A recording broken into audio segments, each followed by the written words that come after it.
तो आज के सत्र की शुरुआत करने से पहले एक छोटी सी गुरु वंदना करना चाहूंगा। और इसके साथ ही आज के विशेष सत्र संडेज विद योगीराज की हम शुरुआत करते हैं।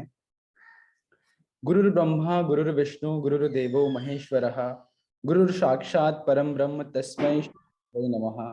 ध्यान मूलम गुरो मूर्ति पूजा मूलम गुरो पदम, मंत्र मूलम गुरो वाक्यम मोक्ष मूलम गुरो कृपा। अखंड मंडलाकारं व्याप्तं येन चराचरं, तत्पदं दर्शितं येन तस्मै श्री गुरुवे नमः। तस्मै श्री गुरुवे नमः। आप सभी का पुनः स्वागत है।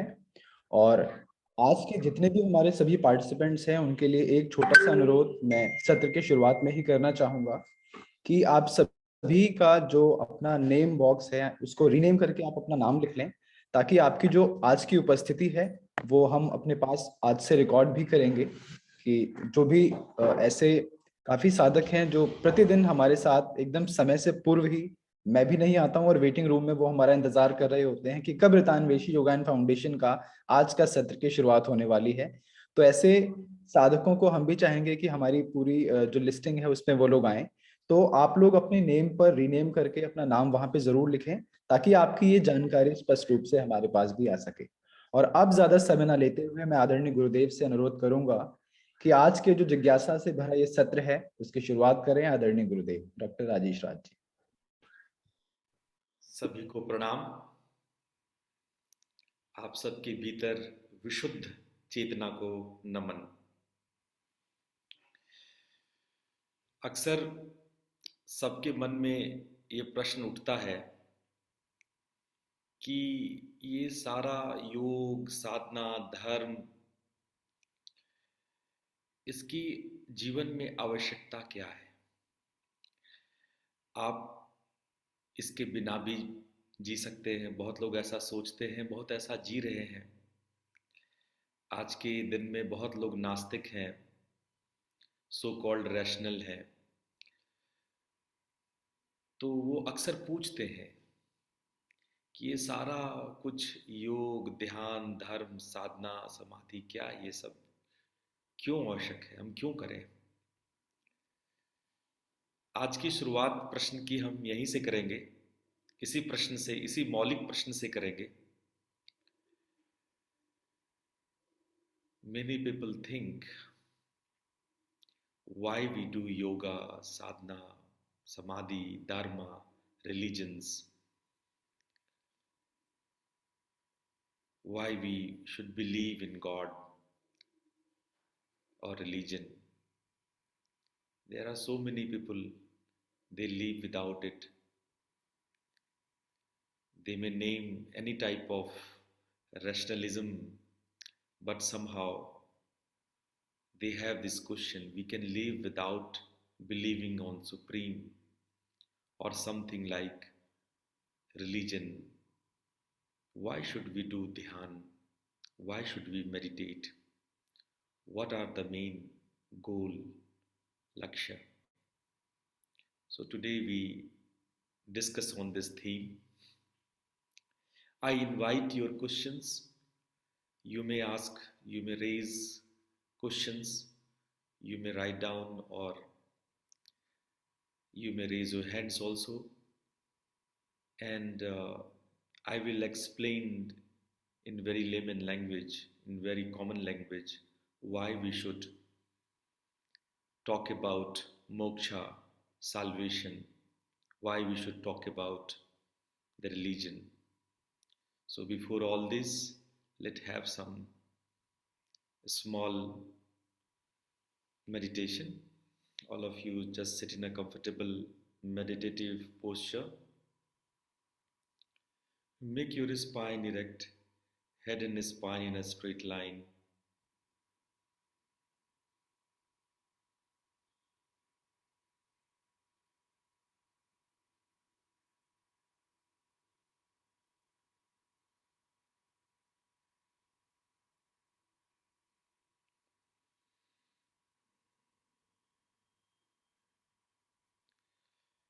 When your body become completely relaxed, focus on your breath.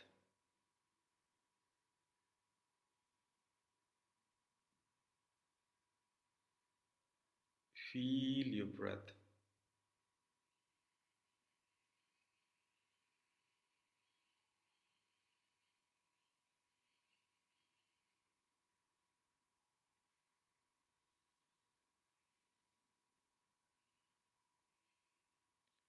Now we quickly become aware of our senses, become aware of the sense of smell, gandh, sense of taste, rasendriya,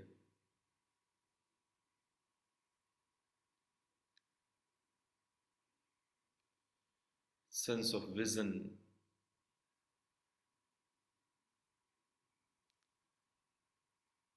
आंखों के पीछे कोई भी रंग या दृश्य,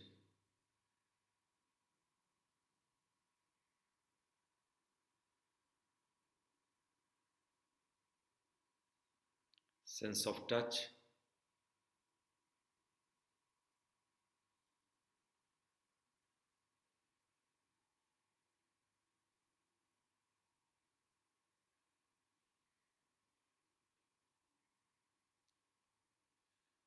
and sense of listening. Listen some sounds coming from outside.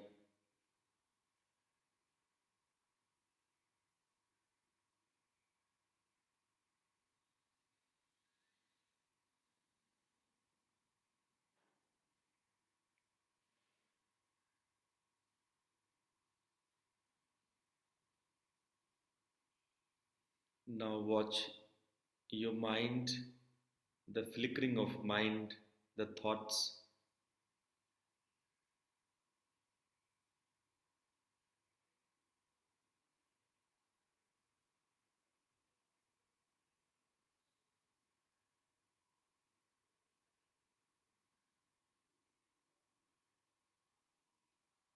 You are the drashta.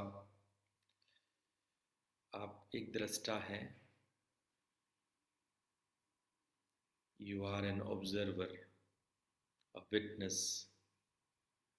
आप एक साक्षी की भांति अपने मन के विचारों को देख रहे हैं.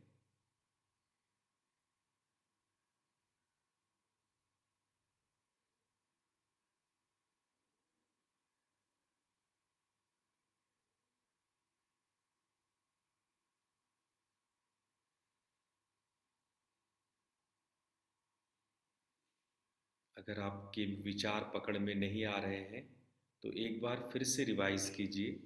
पहले शरीर को देखिए. आपका शरीर बिल्कुल शिथिल शांत बैठा है. Watch your body first. इसका अवलोकन कर पा रहे हैं तो फिर आप श्वास पे आइए. श्वास का अवलोकन कीजिए. Become witness of your breath and rhythm of breath. इस स्टेप को भी पूरा कर ले रहे हैं तो अपने इंद्रियों के प्रति सजग बनिए. You may move to the third stage, the awareness on your senses.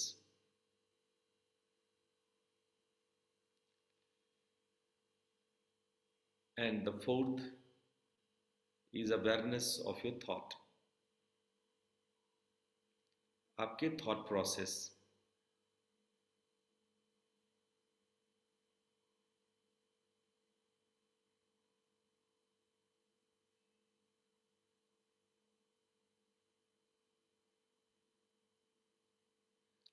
चौथा स्टेप थोड़ा कठिन है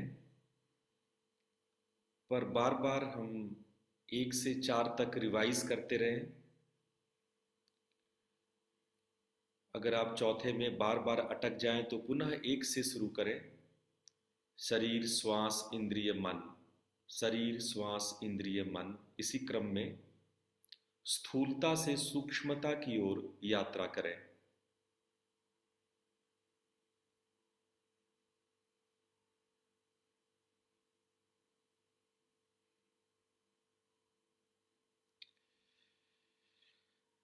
अब हम लोग 3 बार ओम मंत्र का उच्चारण एक साथ करेंगे। लंबा गहरा श्वास लीजिए। ओ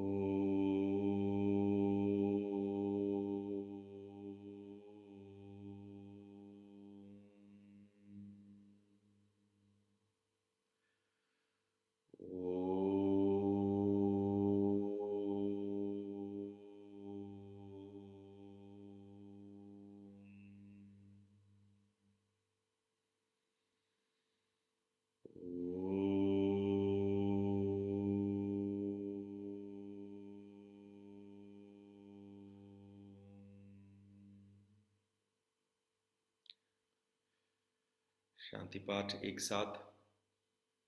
ओम असतो मा सद्गमय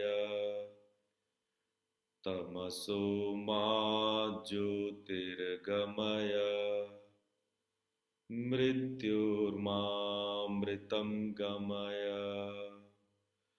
ओम शांति शांति शांति। दोनों हथेलियों को आपस में रगड़िए और अपनी आंखों पे रख लीजिए।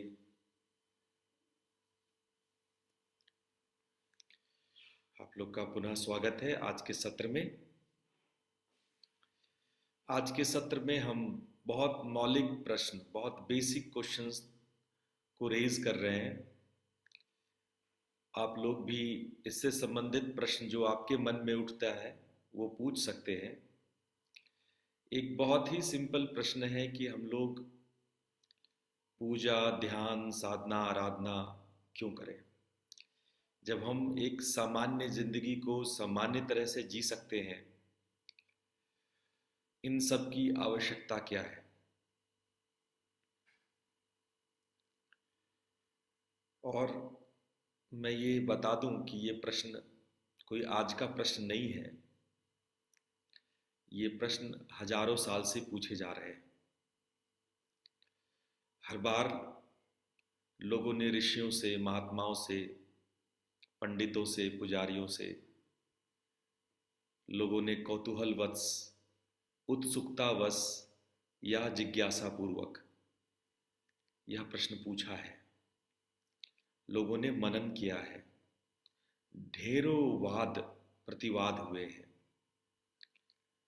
ढेरों तर्क वितर्क हुए हैं। इसलिए ये कोई नवीन प्रश्न नहीं है। ये इंसानों के इतिहास का सर्वाधिक पुराना प्रश्न है और आज भी यह प्रश्न जीवित है। प्रश्न जीवित इसलिए है कि हम मनुष्य अपने अपने कर्मों को और अपनी अपनी माया में हर बार ये भूले रहते हैं कि हमारी उत्पत्ति क्यों हुई, हम पैदा ही क्यों लिए।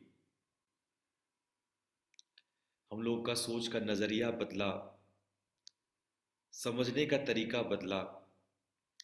17वीं 18वीं सदी में जब विज्ञान अपने साथ नए प्रयोगशालाओं को लेके आया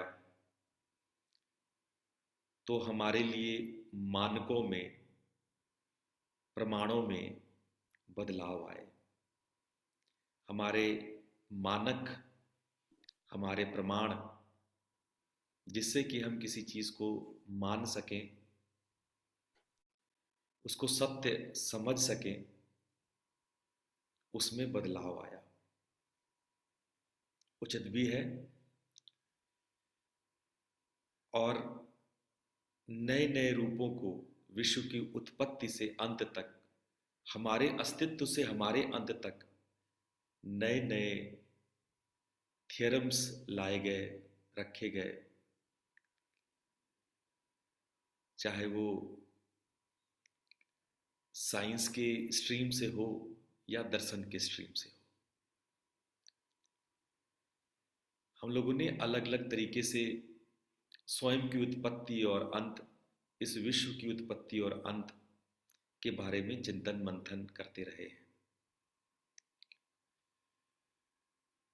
जब भी ये प्रश्न उठता है कि हम पूजा पाठ साधना आराधना उपासना क्यों करें,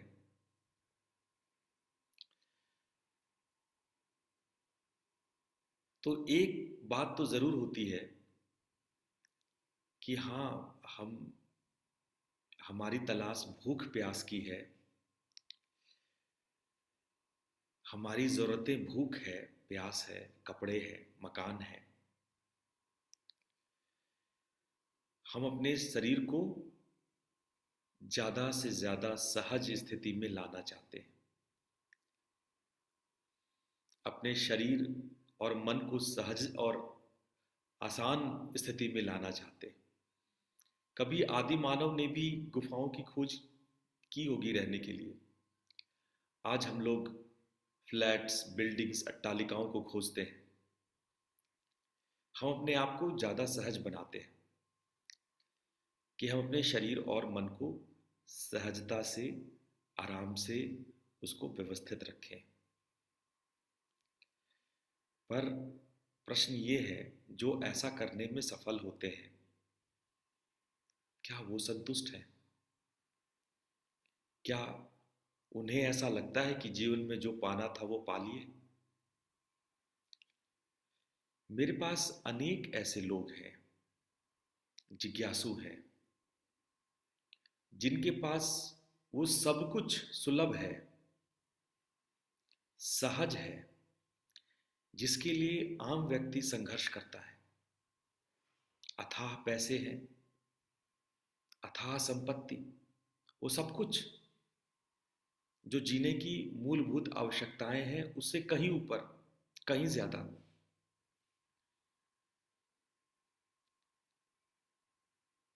और जब वो ये प्रश्न पूछते हैं, क्या जिंदगी यही था?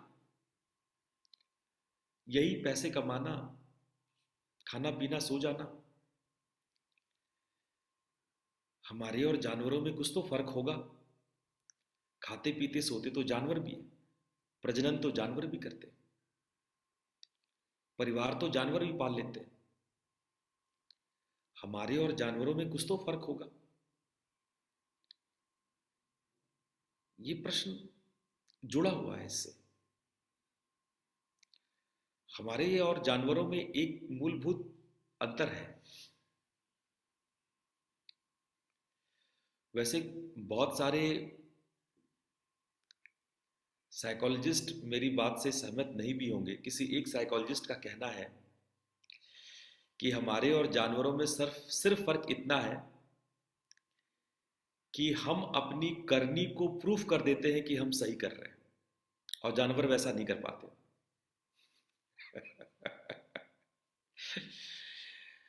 यानी कि करते हम वही हैं जो जानवर करता है। हमारे और जानवर के करने में कोई फर्क नहीं है, लेकिन हम अपने करने को कह देते हैं कि इंसानों का किया हुआ ये सही है, इट इज प्रूव्ड कि ये सही है, और बेचारे जानवर ऐसा नहीं कर पाते। मूल रूप से हम वही करते हैं जो जानवर करते हैं। और बात में दम भी है। बहुत पर्यावरणविद, जानवर से प्रेम करने वाले ये बताते हैं कि जानवरों में भावनाएं हैं। जानवर भी इंसानों की तरह समझते हैं, भावना रखते हैं, प्यार रखते हैं। लेकिन फिर भी मैं एक अंतर बताता हूं। जानवरों और इंसान में अंतर है कि हम अपने अवेयरनेस के प्रति अवेयर हो सकते हैं, जानवर ऐसा नहीं कर सकते। ध्यान दीजिएगा मेरी बात को। अवेयर हम भी हो सकते हैं, जानवर भी हो सकते हैं, लेकिन हम अपने अवेयरनेस के प्रति अवेयर हो सकते हैं, अपने सजगता के प्रति सजग हो सकते हैं, लेकिन जानवर नहीं हो सकते। इसके अलावा कोई अंतर नहीं है।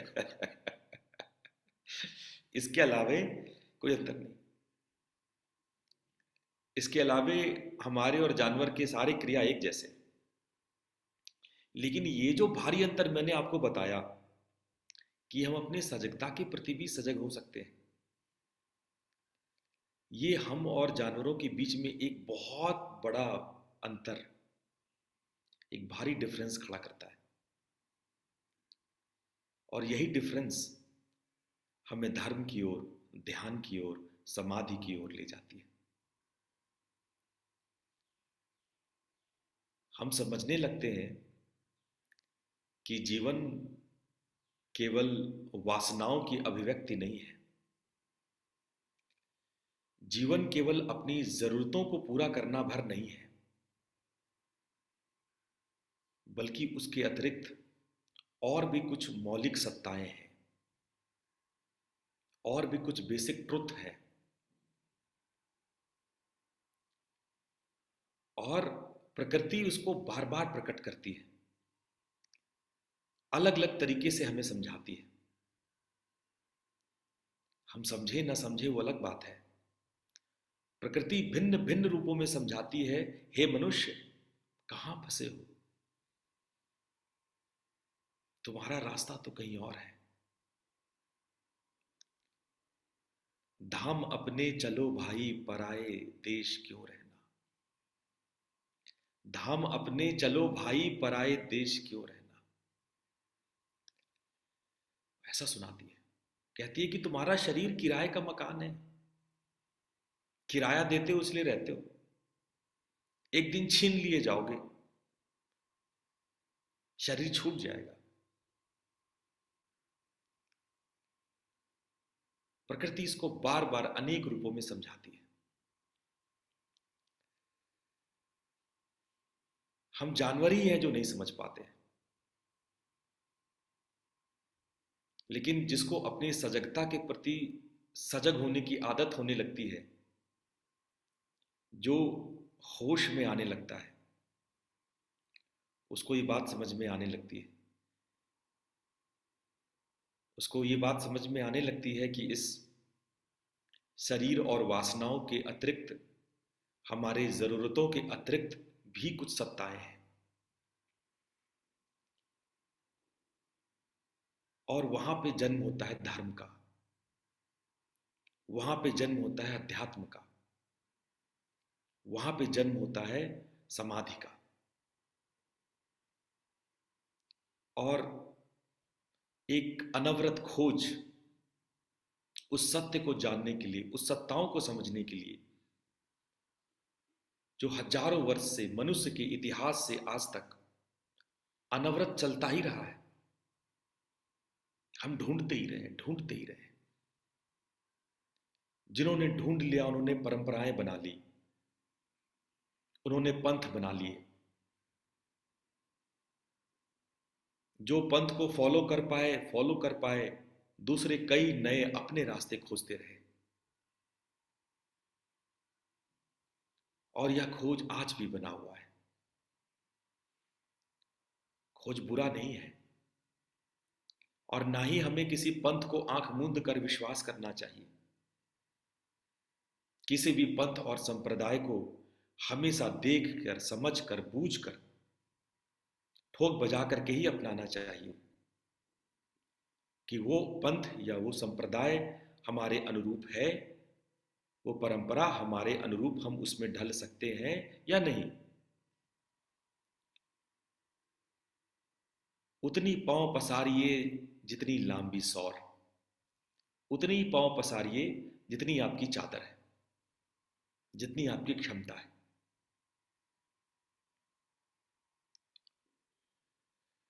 उसी क्रम में हमारे भीतर नाना प्रकार के सत्य उद्घाटित होते चले जाते हैं। हम अपने मूल से ऊपर उठते हैं। पिछली बार जब मैं मूलाधार समझा रहा था तो मैंने बताया कि ये हमारी बेसिक इंस्टिंक्ट है। मूलाधार क्या है? ये हमारा बेसिक इंस्टिंक्ट है, मूल आधार है। आहार, निद्रा, भय, मैथुन। हम अपने आप को बने रहने के लिए, टू एग्जिस्ट, ये यहाँ पे हम लोग का मेन मूल है, नींव है हमारा, कि हम बने रहे। हम कैसे बने रहते हैं? आहार से, निद्रा से, भय से और मैथुन से। इन चार तरीकों से हम बने रहते हैं। और यही समानता है हमारे और जानवरों में। हमारे और जानवरों में मूलाधार सेम होता है।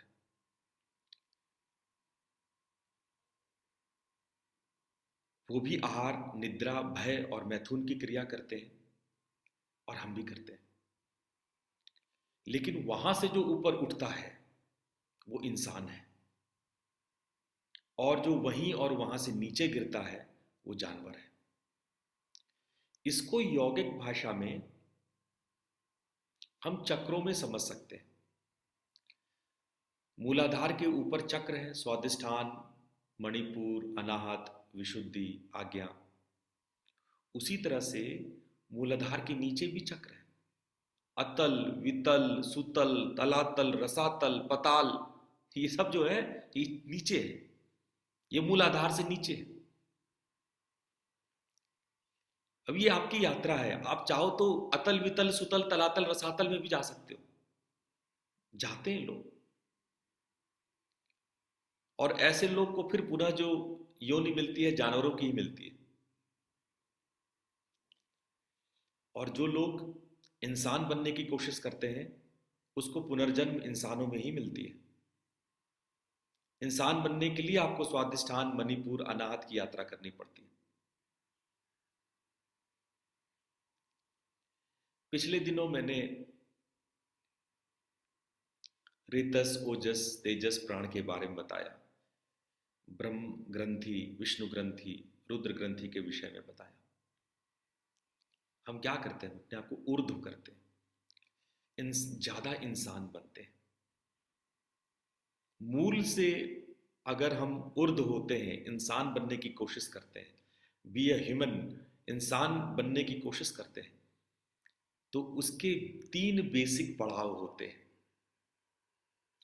हम चक्रों की बात भूल जाएं और हम परंपराओं की बात करें तो पूरे दुनिया में इंसान बनने के 3 पड़ाव हैं।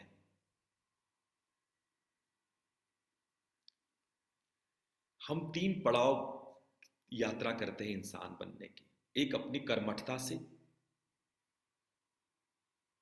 एक अपनी भावना से, और तीसरा अपनी चेतना से।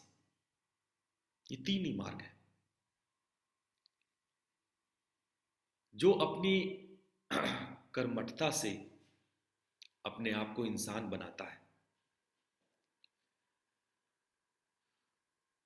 उसको हम कह सकते हैं कि यौगिक भाषा में कि ये कर्मयोगी है, इसके मणिपुर बड़े जागृत हैं, ये नाभि का स्ट्रांग है।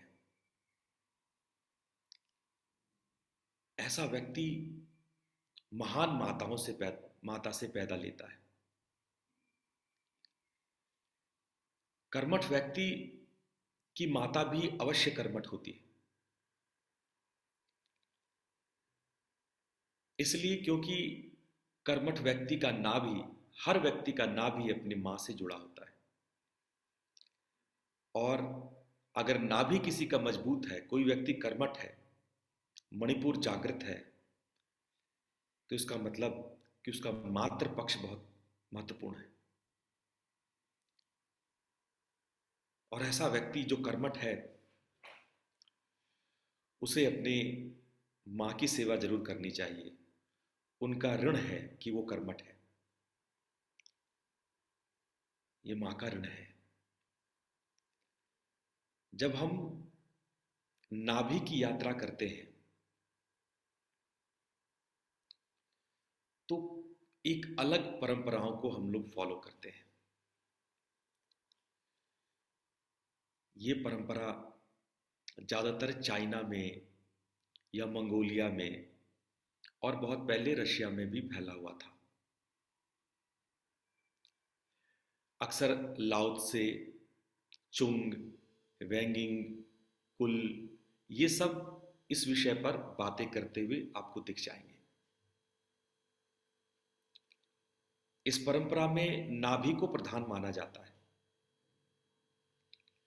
और समाधि भी नाभि की ही लगती है। ऐसी समाधियां जिसमें कि आप बिल्कुल स्थिर हो जाएं, शरीर को कंट्रोल कर लें और घंटों घंटों उसी स्थिरता में बैठे रहें। आप स्थिरता को पा लेते हैं, पृथ्वी तत्व पे कंट्रोल हो जाता है आपका, आप स्थिर हो जाते हैं। आप शरीर को जितना भी जैसे भी चाहें वैसे भी आप स्थिर कर सकते हैं। इसको आप हठ योग कह सकते हो, घटस्थ कह सकते हो। तंत्र में नाना प्रकार की उपाधियां मिली हैं इसको। ऐसे लोग यहां तक कि अपने प्राण को भी शरीर से बाहर कर लेते हैं, लेकिन उनकी नाभि जुड़ी होती है उस प्राणिक शरीर से। वो पूरी दुनिया में आउट ऑफ बॉडी घूम के चले आते हैं, पर उनकी नाभि जुड़ी होती है। इसके लिए जो करना होता है वो शरीर की स्थिरता को पाना होता है। जैसे ही शरीर की स्थिरता आप पालेंगे, आपके अंदर ये समाधि घटित होने लगेगी। नाभि क्रिया के द्वारा कई लोग कायस्थ क्रिया भी करते हैं, काया को स्थिर करते हैं। आपने सुना होगा पायलट बाबा के बारे में। पायलट बाबा क्यों फेमस थे? जमीन के अंदर उनको गाड़ दिया जाता था और महीनों महीनों वो जमीन के अंदर गड़े रहते थे। ऐसे बहुत बाबा लोग हुए जिन्होंने नाभि की साधना पकड़ी, नाभि को मूल केंद्र मान लिया और समाधियों को प्राप्त हुए।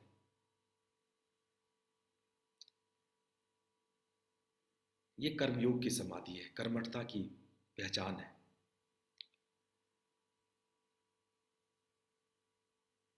दूसरी समाधि या दूसरा मार्ग, दूसरा पंथ भावनाओं का था, है। भावनाएं, भावनाओं का केंद्र हमेशा हृदय रहा है। इन परंपराओं में हृदय महत्वपूर्ण रहा है। इन परंपराओं में प्रेम महत्वपूर्ण रहा है। इन परंपराओं में डिवोशन, समर्पण महत्वपूर्ण रहा है। अगर प्रेम और समर्पण हो तो निश्चित रूप से ऐसे व्यक्ति से हो जो महान है, श्रेष्ठ है, उत्तम है, पुरुषोत्तम है, तो देवता प्रकट होने लगे, अवतार होने लगे। कहीं जीसस हो गया, कहीं राम हो गए। अलग अलग पंथों ने अपने अपने देवताओं को चुन लिया जिस पर वो समर्पित हो सकते थे, जिस पर वो भक्ति हो सकते थे, भक्ति कर सकते थे। और ऐसी परंपराओं में जो सबसे पहले समाधि लगती है उसको कहते हैं भाव समाधि। भाव विभोर हो जाते थे।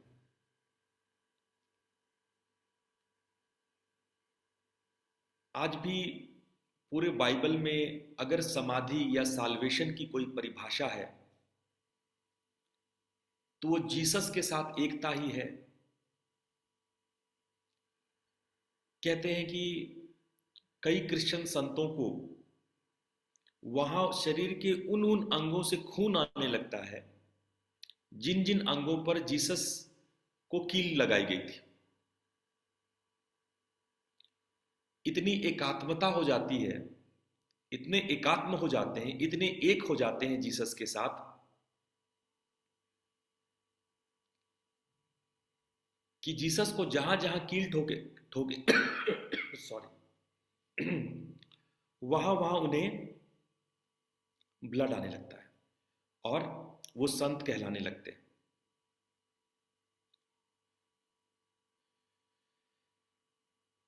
हम लोग हिंदुओं में भी भक्ति योग को हमेशा प्रधानता दी गई। जितने हृदयवादी ये लोग थे, हृदय केंद्रित लोग थे, उन्होंने भगवान के प्रति भक्ति और समर्पण को सदैव स्थान दिया। भागवत में 9 प्रकार, नवधा भक्ति के बारे में विवेचना है। 9 प्रकार की भक्ति होती है।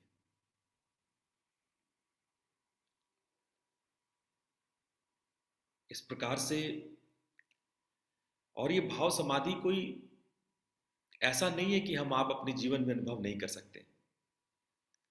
अगर आप भावुक हैं, आपके जीवन में भावना महत्व रखती है, तो भाव समाधि आपके लिए बिल्कुल भी कठिन नहीं है। ये शायद नाभीवादियों के लिए, कर्मठ लोगों के लिए, जो अभी मैंने बात करी, उन लोगों के लिए कठिन होगा। वो लोग सोचते होंगे कि ये लोग काम छोड़ करके, मेहनत छोड़ करके आंसुएं टसुएं बहाते रहते हैं। उनके लिए बड़ा विचित्र होगा ये समझना। उनको लगता होगा कि जिस परमात्मा को मेहनत करके पाई जा सकती है, लोग टसुएं बहा रहे हैं, लोग आंसू बहा रहे हैं। और ये हृदयवादी ये सोचते हैं कि जिसको बड़े आसानी से हृदय से पुकार करके, गले लगा करके, समर्पित होकर पाया जा सकता है, नहा की मेहनत कर रहे हैं, नहा की कुआं खोद रहे हैं, दोनों को अलग अलग लगती होगी ये परंपराएं। और ये पूरा आपका पश्चिम जगत ये हृदयवादी है। भले आज के डेट में वो हृदय को खोते चले गए हो, लेकिन हृदयवादियों की परंपराएं हैं ये। चाहे वो मुस्लिम हो, ईसाई हो, ये जितने पश्चिम से आए, आप समझो जितने पूरब की तरफ से आए, चाहे चाइना हो, उधर कोरिया, जापान, और उस तरफ जो प्राचीन परंपरा, अभी तो बौद्ध है उधर, जो प्राचीन परंपराएं थी वहां पे, वो कर्म योगियों की थी। इसलिए आज भी आप देखो, जापानी और कोरियन बहुत कर्मठ होते हैं, बड़े कर्मयोगी होते हैं, 12-14 घंटे काम करते हैं, सब कर्मठ होते हैं सब। इनके डीएनए में है कर्मठता। और इनके लिए माँ बहुत प्रधान, ये मातृ पक्ष है। इनकी आप प्राचीन पद्धतियों को देखेंगे तो ये मातृ प्रधान थी। और कर्मठ व्यक्ति मातृ प्रधान होता भी है, होना भी चाहिए, क्योंकि वो माँ की नाभि से वो सदैव जुड़ा रह जाता है, उसकी नाभि हमेशा महत्वपूर्ण होती चली जाती है।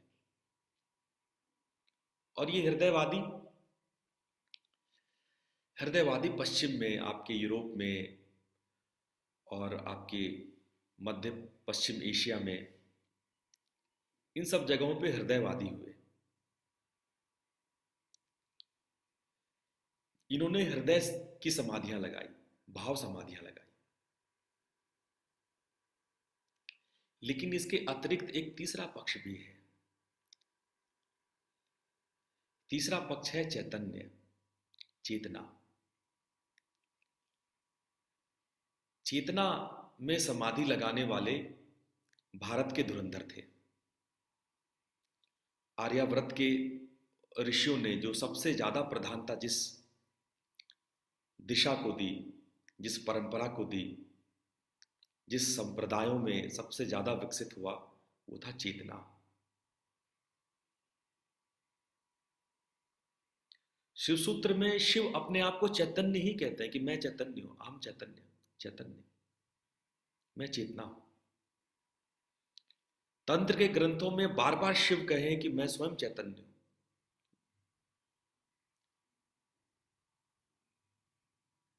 और यही नहीं,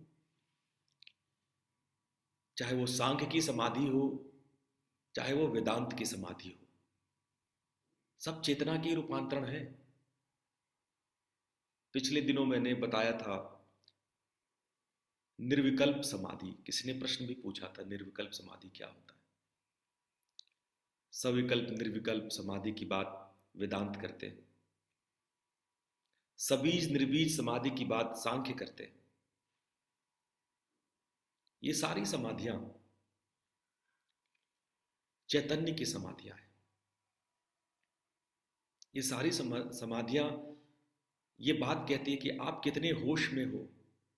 आप अति होश में आ जाओ, अत्यंत होश में आ जाओ, फुल माइंडफुल, एकदम माइंडफुलनेस। बुद्ध भी ऐसा ही कहेंगे, जैन भी ऐसा ही कहेंगे।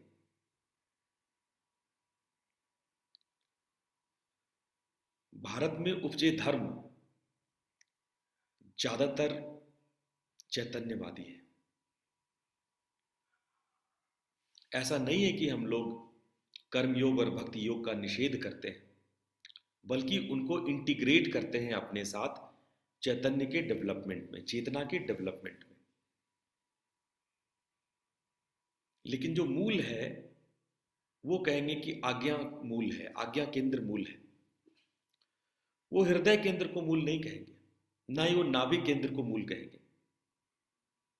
वो कहेंगे ये आज्ञा पार करो, बिंदु पार करो, तब साधना हो, समाधि लगेगी। बिना आज्ञा बिंदु पार किए समाधि नहीं लगेगी। हाँ, चैतन्य समाधि नहीं लगेगी, पर लोगों ने भाव समाधियां पाई हैं। जो हृदयवादी लोग हैं उनको बिंदु पार करने की आवश्यकता नहीं है, वो भाव समाधि पा लेते हैं। और ना ही नाभिवादियों को बिंदु तो छोड़ दीजिए, हृदय की समाधि की भी आवश्यकता है।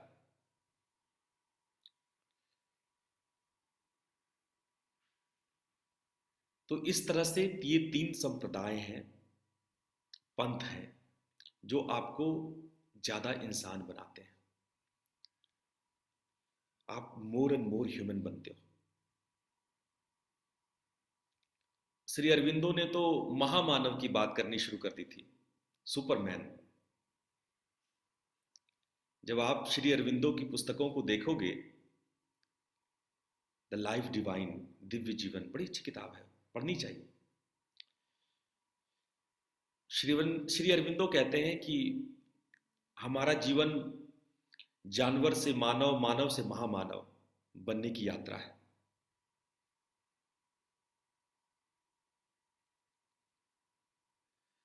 महामानव तो बहुत महामानव है, हम तो सिर्फ ये कहेंगे पहले हम लोग मानव बने, पहले मानव बने, फर्स्ट बी अ ह्यूमन। हमने देखा है बहुत सारे परीक्षाओं में, जब प्रकृति या परमात्मा परीक्षा लेते हैं तो हम अपने ह्यूमैनिटी को खो देते हैं। हम कहाँ इंसान भी हो पाते हैं, ना किसी सुखी को देख के सुखी हो पाते हैं, ना किसी दुखी को देख के दुखी हो पाते हैं, न पुण्य के काम को देख के हर्ष होता है, न पाप को देख करके उपेक्षा होती है। योग सूत्र ने तो एक लाइन खींच दिया कि आप इंसान कब हो। आप इंसान तभी हो जब किसी सुखी को देख के सुखी होते हैं। आप कहोगे इतना तो कुत्ते बिल्ली भी हो जाते होंगे, हाँ होते हैं, लेकिन हम इंसान नहीं हो पाते। हम ईर्ष्या से भर जाते हैं, किसी सुखी को देख करके हम दुखी होने लगते हैं। बगल वाले ने बढ़िया कार खरीद लिया, अब तकलीफ हो गई, मेरे पास क्यों नहीं है।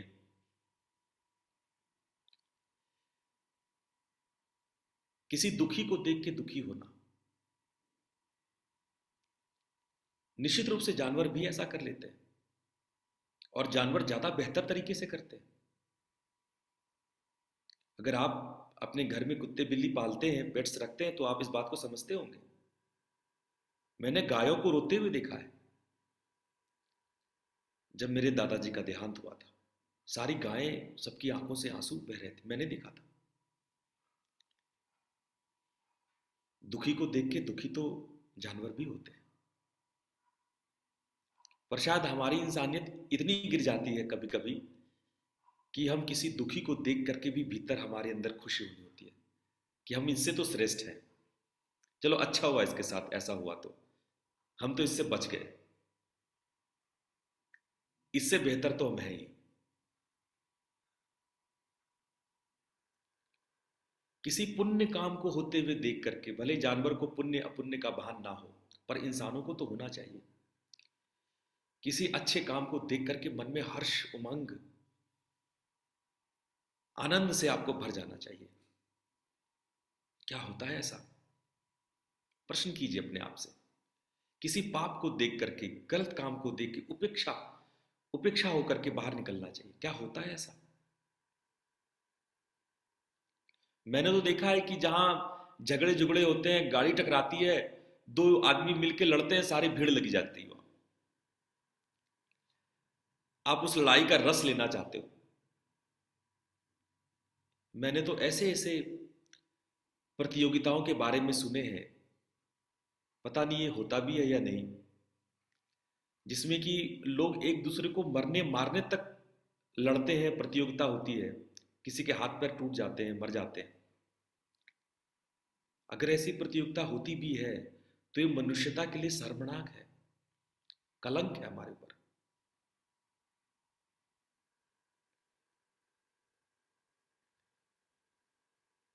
पर फिर भी हम अपने आप को इंसान कहे जाते हैं। इसलिए हम कहते हैं पहले इंसान तो बने।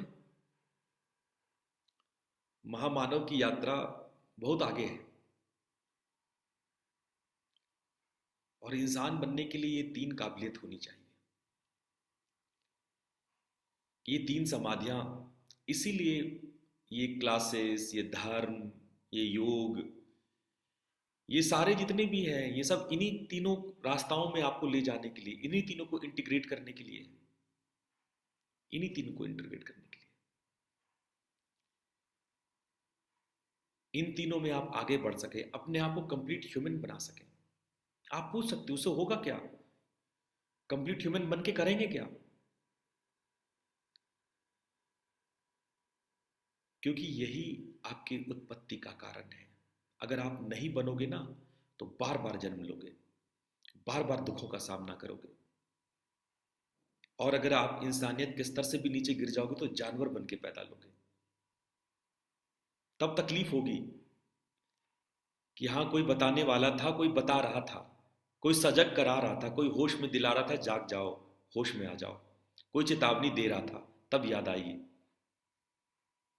अक्सर मृत्यु के समय लोगों को याद आता है, इसलिए चेत जाओ, होश में आओ।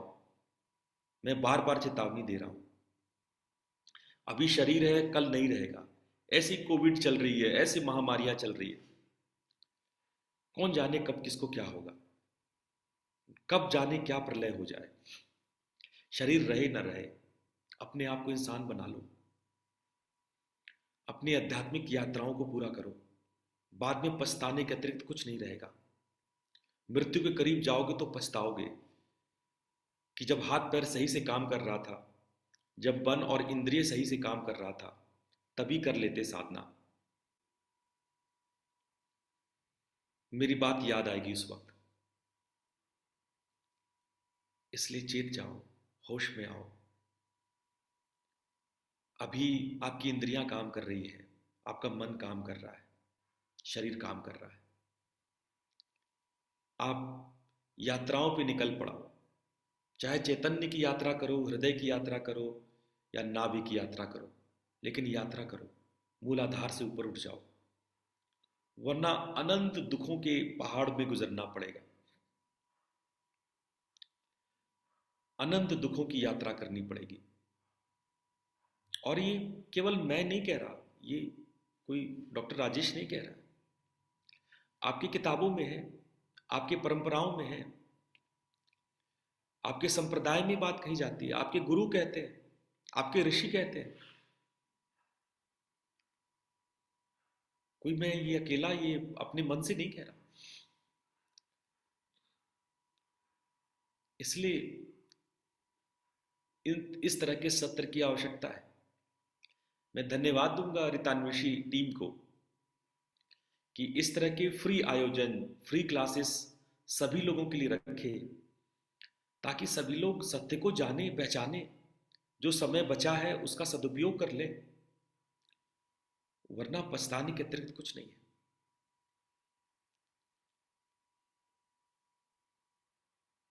ये जरूरत से भी कहीं ज्यादा जरूरत है, बस दिख नहीं रहा है इस समय। एट प्रेजेंट मोमेंट आपको इसकी उपयोगिता नहीं दिख रही है, पर जरा सा भी होश में आएंगे, जरा सा भी इंसान बनेंगे, तो समझ में आ जाएगी इसकी उपयोगिता।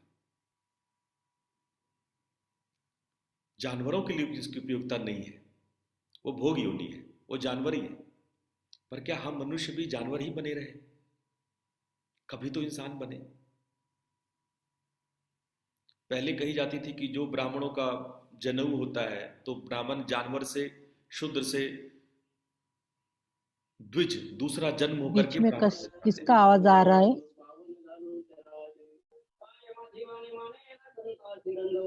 अरे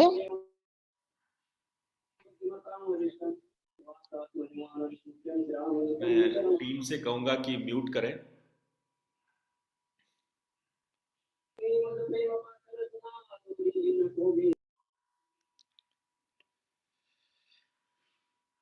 तो मैं टीम से कहूंगा कि आप सभी को म्यूट करें, जो होस्ट हैं वो सभी को म्यूट करें।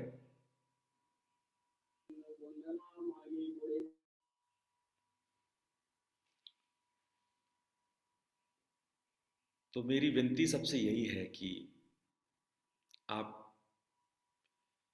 योग के किसी भी धारा को पकड़ें, धर्म के किसी भी धारा को पकड़ें, किसी भी पंथ को पकड़ें, किसी भी संप्रदाय को, आप चाहे कर्मठता से पकड़ें, चाहे भाव से पकड़ें, चाहे चैतन्यता से पकड़ें, लेकिन यात्रा अवश्य करें। टाले नहीं, टालम टोल ना करें। टालम टोल करेंगे दिन बीतता चला जाएगा और एक समय आएगा जब आप सोचोगे कि पूरा उम्र यूं ही बीत गया। तो इस बात की महत्ता को समझें और कोशिश करें कि हम उस यात्रा में आगे बढ़ें। आज चलते चलते एक प्रश्न को मैं और लूंगा। सिद्धार्थ जी ने ये प्रश्न पूछा था कि आप व्रत के बारे में बताएं कि ये व्रत क्या है, क्यों है, कैसे है। आज वैसे मैंने बहुत समय अध्यात्म क्या है, क्यों है पे ले लिया। व्रत पे तो निश्चित रूप से पूरा एक सेशन होना चाहिए। आज मैं शॉर्ट में बताऊंगा, अगले संडे में पूरा व्रत के ऊपर रहेगा कि व्रत कितने प्रकार का होता है, व्रत कब कैसे क्या करते हैं, पर क्यों करते हैं आज मैं बता देता हूं। क्यों वाला प्रश्न आज कर लेता हूं और कैसे वाला प्रश्न जो है वो सिद्धार्थ जी मैं अगले संडे में डिटेल कर दूंगा। तो सबसे पहले ये शब्द व्रत, व्रत का अर्थ क्या है? व्रत का अर्थ होता है संकल्प। हाँ, इसका कोई डायरेक्ट खाने पीने से कोई रिलेशन नहीं है। व्रत का अर्थ होता है संकल्प। देवव्रत, भीष्म पितामह का नाम था देवव्रत, देवों जैसा व्रत रखने वाला, संकल्प करने वाला। भीष्म पितामह ने संकल्प किया, व्रत लिया कि वो आजीवन ब्रह्मचारी होगा और हस्तिनापुर के शासन का संरक्षण करेगा। व्रत अर्थात जब आप कोई संकल्प करते हैं, जैसे आपने व्रत लिया कि मैं संडे में नमक नहीं खाऊंगा, आपने व्रत लिया कि मैं सुबह 4 बजे उठूंगा, आपने व्रत लिया कि मैं रात में 6 घंटे ही सोऊंगा, आपने व्रत लिया कि मैं सप्ताह में 1 दिन मौन रहूंगा। तो व्रत का अर्थ होता है संकल्प करना। तो संकल्प क्यों करते हैं? अब ये भी प्रश्न उठता है। आप क्या है समझ गए, व्रत क्या है, व्रत का अर्थ संकल्प करना है, तो संकल्प क्यों करते हैं? संकल्प हम इसलिए करते हैं कि हमारे भीतर की शक्ति जो बिखरी रहती है, हर काम में जो काम आप करते हो दैनिक चर्या में बिखरी रहती है, उसको एकजुट करते हो, उसको एकाग्र करते हो, उसको शक्तिशाली बनाते हो। संकल्प का यही उद्देश्य है। आप सभी कार्य कर सकते हो,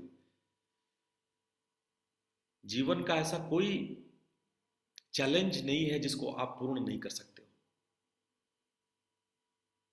लेकिन अगर आपकी शक्तियां बिखरी भी रहती हैं तो आप ऐसा करने में असहज और कमजोर फील करते हो। तो जब जीवन में ऐसा लगे कि मेरा कोई भी इच्छा पूरा नहीं हो रहा है, हम सोचते कुछ है होता कुछ है, आप डिप्रेशन में उतरने लगो, आपको लगे कि जो भी सोचते हैं नहीं हो पाता है, जो भी करना चाहते हैं नहीं कर पाते, तब आपको व्रत करना चाहिए। तब आपको व्रत करना चाहिए। व्रत क्या करता है? आपको संगठित करता है, आपको आपकी शक्तियों को महान बनाता है, श्रेष्ठ बनाता है। जब आप संकल्प करते हो और वो संकल्प पूरे होने लगते हैं तो आप कॉन्फिडेंस फील करते हो। आप देखना, आप छोटे छोटे संकल्प करो, कोई बड़े बड़े संकल्प मत करना, स्टार्ट छोटे छोटे संकल्प से करो। और जब वो छोटे छोटे संकल्प पूरे होने लगेंगे तो आपको बड़ा कॉन्फिडेंस आएगा, तब फिर आप बड़े व्रत को करने के लिए भी आप तैयार हो जाओगे। तो संकल्प की पूर्ति आपके भीतर में दृढ़ता लाती है ना, उससे आप दृढ़ होते हो, आप अपने आप को स्ट्रांग फील करते हो। तो संकल्प क्यों करना चाहिए? अपने कार्यों की पूर्ति के लिए करना चाहिए, अपनी कामनाओं की पूर्ति के लिए करना चाहिए। आपके जीवन की जो इच्छा और जरूरतें हैं उसकी पूर्ति के लिए करना चाहिए। क्यों नहीं कर पाते हैं? क्योंकि हमारी शक्तियां बिखरी हुई होती है। आप शरीर से ताकतवर नहीं होते हो, आप संकल्पों से ताकतवर होते हो। अब मैं आपको इसका उदाहरण देता हूं।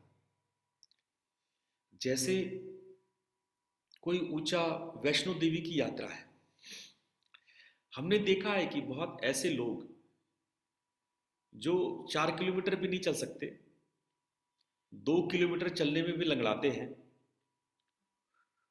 बुजुर्ग है, कमजोर है, अपाहिज है, ऐसे लोग भी वैष्णो देवी की यात्रा पूरे जोश खरोश के साथ कर लेते हैं, जय माता दी के नारे लगा करके कर लेते हैं। ये व्रत है, ये संकल्प है। एक कोई चोटी आपको चढ़ना हो और चोटी के नीचे खड़े होकर के, पहाड़ के नीचे खड़े होकर के आप सोचो हमसे ना होगा, और दोबारा ये सोचो चढ़ तो मैं जाऊंगा, मर के भी चढ़ूंगा लेकिन चढ़ जाऊंगा,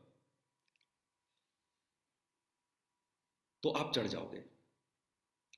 भले ही अगर पूरे डॉक्टर्स और साइंटिस्ट मिलके आपके बॉडी की कैपेसिटी निकालें, उसकी क्षमताएं मेजर करें, आजकल है ना वो सारे बॉडी मेजर्स हैं कि आपके पैर की एंगल कितनी है, घुटने सटते हैं कि नहीं, ब्लड का क्या वो है, वो सब कुछ जांच करते हैं।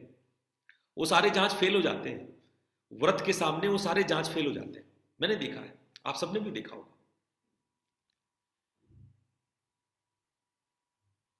तो व्रत या संकल्प शक्ति सबसे बड़ी शक्ति होती है, यही आपकी ताकत है। आपकी ताकत शरीर से नहीं आती है, संकल्पों से आती है। आपकी ताकत आपका प्राण तय नहीं करता है, आपकी बलिष्ठता, आपका कितना आप ऊर्जावान हो, कितना खाए पिए हो, कितना शरीर स्वस्थ बलिष्ठ है, उससे आपकी ताकत नहीं होती है। आपकी ताकत होती है व्रत से, संकल्प शक्ति से। और जब मैं संकल्प शक्ति कह रहा हूं तो संकल्प शक्ति कह रहा हूं। संकल्प तो ऐसे बहुत सारे लोग सोचते हैं कि सुबह 5 बजे उठ जाएंगे, और कितने लोग उठते हो 5 बजे? केवल ऐसे सोच लेने से, इच्छा कर लेने से पूर्ति नहीं, इच्छा में शक्ति को जोड़ना होता है, संकल्प में शक्ति को जोड़ना होता है। जब ये संकल्प शक्ति को जोड़ोगे ना, तब व्रत कहलाता है। केवल संकल्पों को करना व्रत नहीं है। आज से आपने सोच लिया कि मैं ये अमुक काम करूंगा, अमुक काम नहीं करूंगा, जब तक उसमें आप व्रत यानी शक्ति को नहीं जोड़ोगे, तब तक तो ऐसे ही है। आप कर लो, रोज रोज कर लो व्रत, रोज रोज संकल्प कर लो, वो व्रत नहीं है। व्रत का मतलब ही है जब आप उसको कर पाओ। व्रत ले लिया तो ले लिया, when you committed you are committed। व्रत इज ए कमिटमेंट। आप कमिट कर लेते हो कि मैं करूंगा, बस फिर करूंगा तो करूंगा। फिर जीवन में मरण का भी प्रश्न उठ जाए। भीष्म के सामने तो बहुत सारे प्रश्न थे। भीष्म पितामह तो धर्म से ही लड़ गया। वो जानता था कि वो धर्म के साथ खड़ा है, धर्म से ही लड़ गया वो अपने व्रतों के कारण। तो व्रत को महान बनाओ, व्रत को सौष्ठव बनाओ। इतनी शक्तिशाली व्रत करो, इतनी शक्तिशाली व्रत करो कि जीवन मरण हो जाए। पहले छोटे छोटे पे करो, तब कॉन्फिडेंस आएगा, तब फिर बड़े बड़े पे व्रत करना। तो देखो, आज तो मैंने व्रत क्या और क्यों का उत्तर दिया, और व्रत कैसे किया जाए, उसके बड़े अच्छे अच्छे उपाय हैं। वो मैं अगली क्लास में, अगले संडे को, व्रत को कैसे किया जाए, क्या क्या तरीका है व्रत करने का, वो मैं अगले संडे में बताऊंगा। आज इतना ही। आप सभी लोगों का बहुत बहुत हृदय से धन्यवाद। प्रणाम। बहुत बहुत धन्यवाद गुरुदेव आज के आध्यात्मिक ज्ञानवर्धन के लिए। और भी कई सारे प्रश्न हैं जो आज भी हमारे पास आए हैं, और अगले संडेज विद योगीराज में हम उन प्रश्नों को जरूर लेकर के आपके समक्ष आएंगे। और इसी प्रकार से आप सभी ऐसे ही प्रश्नों को पूछते रहें, जो भी जिज्ञासा आपके मन मस्तिष्क में चलती है उनको ऋतान्वेषी के समक्ष रखें, और प्रयास रहेगा कि आपकी जिज्ञासाओं को शांत किया जाए, आपके प्रश्नों का उत्तर दिया जाए। एक बार पुनः आप सभी को आज के सत्र में जुड़ने के लिए हृदय से धन्यवाद। फिर से कल अपने नए सत्र में हम सभी जुड़ेंगे। Thank you.